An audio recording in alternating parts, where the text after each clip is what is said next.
Today we're on sunny Clydebank looking at the great work that West Dunbartonshire Council are doing improving their homes through digital transformation.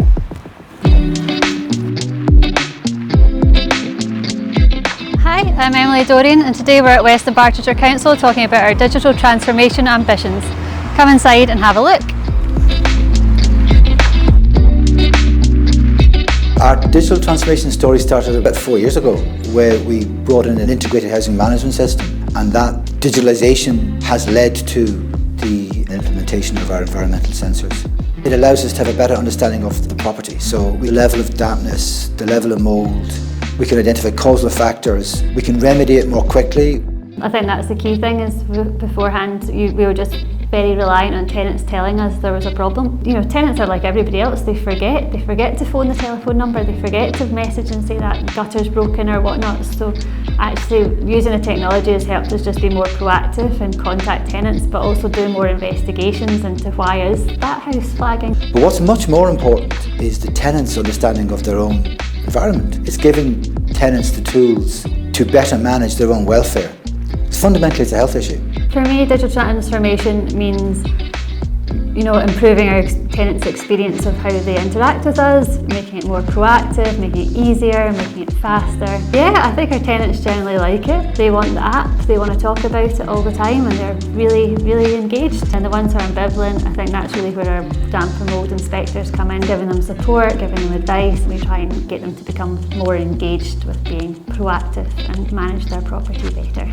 So to provide the kind of quality of service that we want and the value for money that tenants need, it's extremely difficult to use that without using tech. It has made a huge difference in terms of our ability to do our job. Our tenant satisfaction has gone from being some of the worst in the country to being some of the best. We've got nearly 11,000 tenants, and it's a mix of Victorian-style tenements, multi-stories, and much newer builds. Some of the properties we've got very badly built, and there's no doubt about it. They were built quickly, they were built cheaply, and they're very difficult to heat, and they're very prone to dampness, and that is a real challenge for us as social landlords. I think you've just got to be prepared to resource the project properly, and you've got to be able to invest time from your staff. You've got to work out if there's a fuel poverty issue, a well-being issue, a problem with the property. They do give you a way to have a conversation, which is very helpful. We've got thousands and thousands of tenants that need a service, and we want to deliver that service, but we also want to do it in a way that gives tenants both the power to live well within their house, but also the accountability. We deliver services to people, and we need people to be well. So absolutely central to that is tenants understanding how they navigate through the house during the day and how they manage their own ventilation and so on. That affects their well-being as well as the level of dampness in the property.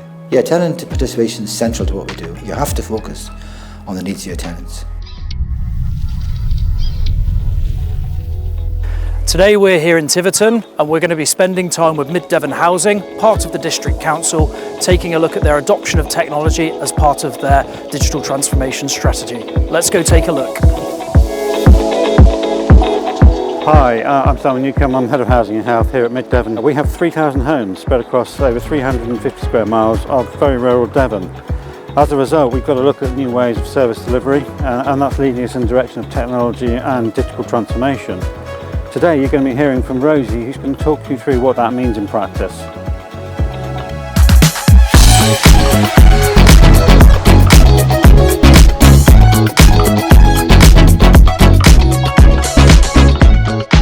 From our perspective, we were really keen to get into it, so we were knocking at the door. We knew that there was a solution out there to the problem that we had. We thought, let's just roll it out steadily. What we've done so far is learnt so many lessons from just a small amount. It's saved money and kind of paid for itself. Probably the most significant thing that we've found that's been really helpful for our most complex cases has been using remote and environmental monitoring over a longer term period, so they can see on a really clear display that's got kind of a happy face, sad face indicator what the amount of water is in the air at any one time, and also what the temperature is of their home. So it helps our tenants and it empowers them to understand what's going on in the home.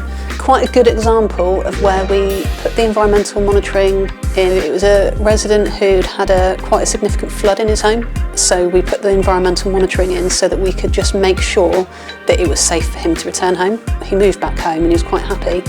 After he moved in, we realised that his indoor temperatures dropped down massively. They're about kind of 10 degrees all the time. He'd always lived like that, and he never thought it was an issue. But he did have a persistent cough. He didn't want to increase the temperature too much, but he did allow us to change the thermostat to 18 degrees for a few hours a day, which is not perfect, but it's so much better than what it was, which made it a much healthier environment.